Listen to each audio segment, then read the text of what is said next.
Hello, everyone. Welcome to another edition of the Live Ones. It is Friday, January 14th, 2022, and the big story is the end of the NFL regular season and the coaching carousel that follows every year. There are 6 head coach openings now and 1 more interim coach in Las Vegas in the playoffs, barring a crazy run that will probably end up being a 7th opening. The Broncos have been linked to longtime veteran Dan Quinn, who I feel like has coached or been the defensive coordinator for every NFC team south of the Mason-Dixon line at one point or another. The Bills' defensive coordinator, Leslie Frazier, is the top choice for the Bears, supposedly. Going to suck for the Bills next year if they don't win this year because their offensive coordinator, Brian DeBoll, is the top choice for the Miami Dolphins. He previously worked with Tua at Alabama. Doug Peterson, the Super Bowl winning former Eagles coach, is still, I think, the ideal choice for the Jaguars. The Giants have to hire a GM and a coach. I don't expect the best available coach to be available by the time they're ready to hire one. More misery in store for the new Browns and their fans. Took a couple of days off this week. COVID is just ravaging the Northeast. It's led to all the schools being closed, everyone being home from work. It's been a very full house without a lot of chances to do proper capping. Fortunately, we have a very short card on the slate tonight. 11 college hoops games, 9 NBA games, and 3 hockey games. We're going to breeze right through this. Let's get right to it. The first game that I'm looking at tonight is in the Atlantic 10, and St. Bonaventure was the darling at the Atlantic 10 and the mid-majors last year, but they have definitely regressed this year, particularly against the spread. This is a team that just can't cover to save their lives as a favorite. Home or away, doesn't matter. That's going to bite them in the ass again tonight against VCU. The Rams are 3rd in the country in turnover rate and number 1 in effective field goal percentage defense. This is a top 5 defense overall in the country by my estimation. They're incredibly tough and physical in the paint. They just dare you to come at them. That's going to be a problem for Bonaventure as they do their best work in the paint, shooting 77% from the floor at the expense of their three-point shooting, which has become considerably more pedestrian. So if the Rams can disrupt that, Bonaventure is going to have a long, long night. The Rams were a really inefficient team on offense without Adrian Baldwin for that 2-month stretch at the beginning of the season, but they're considerably improved since he came back, putting up 85 against LaSalle and 84 against George Washington. I think this is still not yet reflected in the lines they're getting. Bonaventure is the favorite tonight for no other reason that I can figure out other than Vegas looks at VCU, takes a look at their collective stats, and thinks they're still that bottom 25 offense they've been for most of the season. Nope. Wrong team's favorite tonight, pure and simple. Give me VCU +3 tonight. So moving on down to Monmouth, the Monmouth Hawks, the pleasant surprises of the Metro Atlantic, and all of a sudden one of the hottest tickets around here.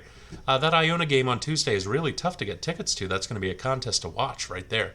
But the Hawks have been a fantastic bet this year. They're 12-1 against the spread, just doing it with really good fundamentals, good shot selection. They're shooting 81% from the floor, top 5 in the country there. And on defense, they're just smothering opponents, limiting them to just 38% from the floor, 30% from the arc. You're going to win most games you play with that kind of a disparity. And they come in tonight for their first game since before Christmas, ready to go against the St. Peter's team that's only played 9 total games so far this year. With all the COVID disruption, hasn't looked inspired in a single one, except for their 40-point victory over a D2 Nyack College team that is geographically about 45 minutes away from me, and I swear I'd never heard its name before just now. And yet, with all of this, Monmouth is only a 3.5-point favorite tonight. I have no idea why. They have the superior talent by far. I put their top 3 of George Pappas, Shavar Reynolds, and Walker Miller against pretty much anyone else in their conference, certainly up against St. Peter's, an offense with only one player that averages over 10 points a game. I'm jumping all over Monmouth as a 3.5-point favorite tonight, and you should too.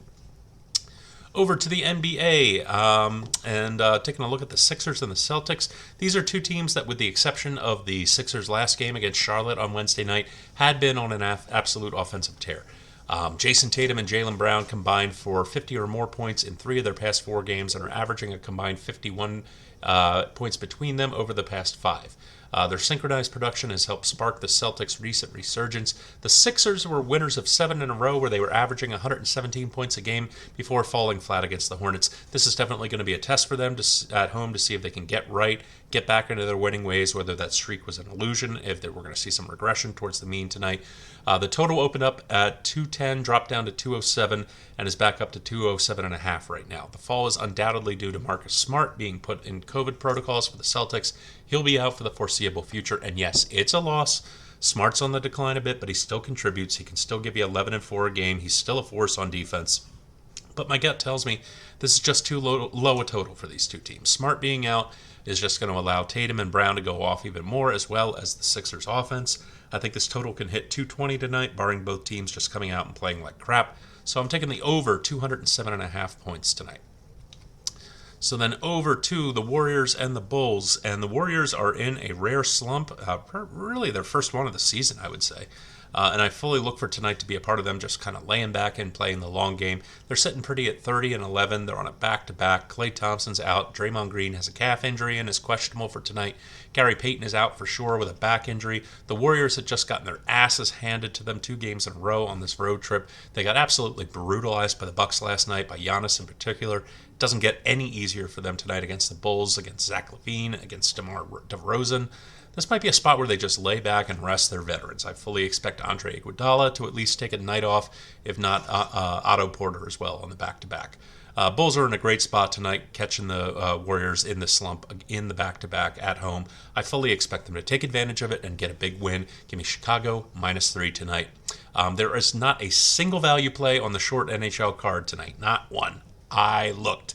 We'll come back to the NHL and give it another look tomorrow. For now, these are my 4 plays for tonight. Everyone bet safe, stay safe. Follow us on Twitter at Live One Sports. Check us out on Roku and Fire TV at the Live Ones. Have yourselves a wonderful Friday night, and I will see you tomorrow.